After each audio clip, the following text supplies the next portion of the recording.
Halo teman-teman sekalian, kembali lagi bersama saya dalam podcast Beslin Petrus Amenta. Nah, teman-teman, jika kamu nih saya suruh memilih apakah ingin menjadi pintar tetapi tidak berkarakter atau menjadi berkarakter tetapi biasa-biasa saja. Tentu saja akan memilih kedua-duanya pastinya, memilih pintar dan berkarakter. Nah, pintar di sini memiliki arti yaitu dapat menguasai pelajaran di sekolah, memiliki keterampilan tertentu, dan baik dalam bidang semua pendidikan, begitu. Sedangkan berkarakter bisa dimaknai sebagai karakter yang positif, seperti sifat yang sopan, tidak mudah putus asa, jujur, rendah hati, bertanggung jawab, dan lain sebagainya. Namun, seringkali yang terjadi, kebanyakan dari kita hanya memiliki salah satu ciri tersebut. Nah, di sini bahkan tidak sedikit orang tua lebih mementingkan anak menjadi pintar dan menomorduakan karakter. Jadi lebih penting anak itu menjadi pintar daripada berkarakter. Terkadang orang tua hanya membebankan pembangunan karakter ini pada sekolah dan mempercayakannya pada guru-guru saja. Padahal seharusnya orang tua mengupayakan mengajarkan karakter melalui suatu pola asuh yang tepat dari orang tua. Nah teman-teman, kalian pernah nggak terpikir dalam benak, mengapa sih karakter yang positif perlu dimiliki?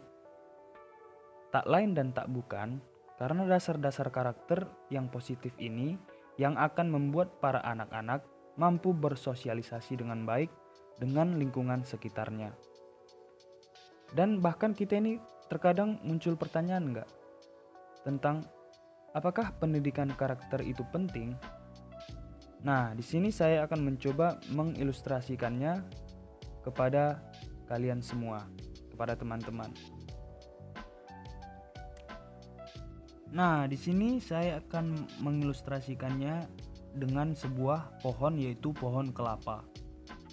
Jika sebuah pohon kelapa ingin kita paksa cabut nih dengan tangan kosong, maka akan sangat sulit karena akar dari pohon tersebut menancap pada tanah yang sangat kuat.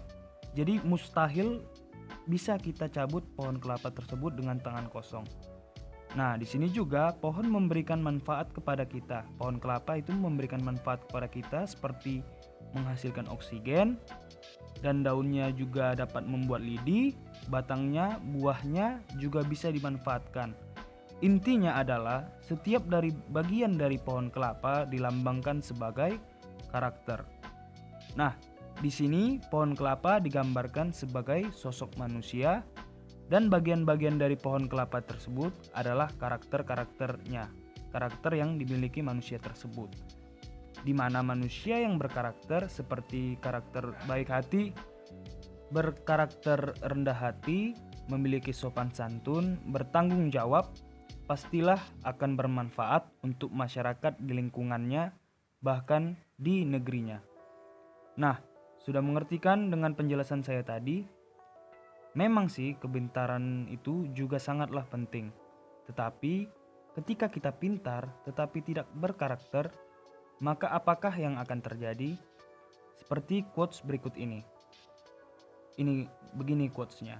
Ilmu itu bukan tentang siapa yang paling pintar, tetapi tentang siapa yang paling berkarakter dan memberi manfaat bagi sesama. Dan ada juga quotes dalam bahasa Inggris, yaitu if you can do an advanced math, speak in many languages, or achieve top grades, but doesn't have a positive character and not useful for the community, can manage emotion, can take responsibility, practice conflict resolution, or handle stress, none of that other stuff is really going to matter. Nah, di sini menurut saya kecerdasan tidak hanya dinilai melalui kepintaran intelektual saja, tetapi juga dari kepintaran moral atau kecerdasan moral. Jadi ketika saya ditanya pertanyaan yang tadi nih, jika disuruh memilih antara orang pintar tidak berkarakter versus orang berkarakter, sangat simpel jawaban saya adalah saya lebih suka menjadi orang yang cerdas. Mengapa? Kebaikan sejati membutuhkan kecerdasan. Karena jikalau ingin melakukan kebaikan, maka membutuhkan kecerdasan. Nah, begini nih contohnya. Jikalau ingin melakukan kebaikan, maka membutuhkan kecerdasan. Contohnya, kamu melihat seorang anak yang kelaparan dan memberinya beberapa kue yang manis.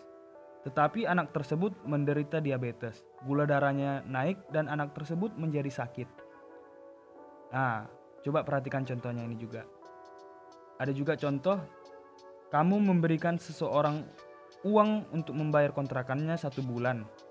Memang itu akan membayar kontrakannya 1 bulan, tetapi itu tidak akan membantu seseorang tersebut untuk dapat membayarnya di bulan ke depannya.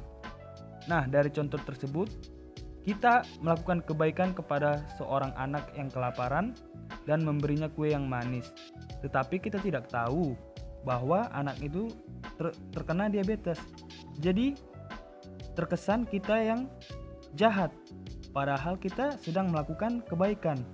Makanya jika ingin melakukan kebaikan harus disertai dengan kecerdasan. Begitu juga dengan orang yang Anda bayar kontrakannya. Ya, dia tidak memiliki pekerjaan misalnya. Kamu memberikan dia duit 1 bulan untuk membayar kontrakannya. Mendingan duit tersebut, jika kita orang cerdas, mendingan duit tersebut digunakan orang yang menyewa kontrakan untuk mencari pekerjaan daripada membayar sewa kontrakannya. Karena mungkin dia tidak akan bisa lagi untuk membayar kontrakannya ke bulan yang akan datang. Nah, di sini kita tahu bahwa melakukan kebaikan juga membutuhkan kecerdasan. For me, it's smart to be kind and you're being kind to be smart. Menurut saya, kepintaran penting jika dibarengi dengan karakter positif agar kepintaran yang kita peroleh dapat membantu dan juga kita dapat bermanfaat di lingkungan. Maka disitulah kita menjadi manusia yang cerdas. Akhirnya teman-teman, gak kerasa ya kita akhirnya ada di akhir podcast ini. Sayang sekali ya. Oke teman-teman semuanya, terima kasih sudah meluangkan waktu untuk mendengarkan dan menonton podcast saya. Dan semoga apa yang disampaikan oleh saya bermanfaat buat teman-teman di masa yang akan datang. Terima kasih and see you again. Thank you.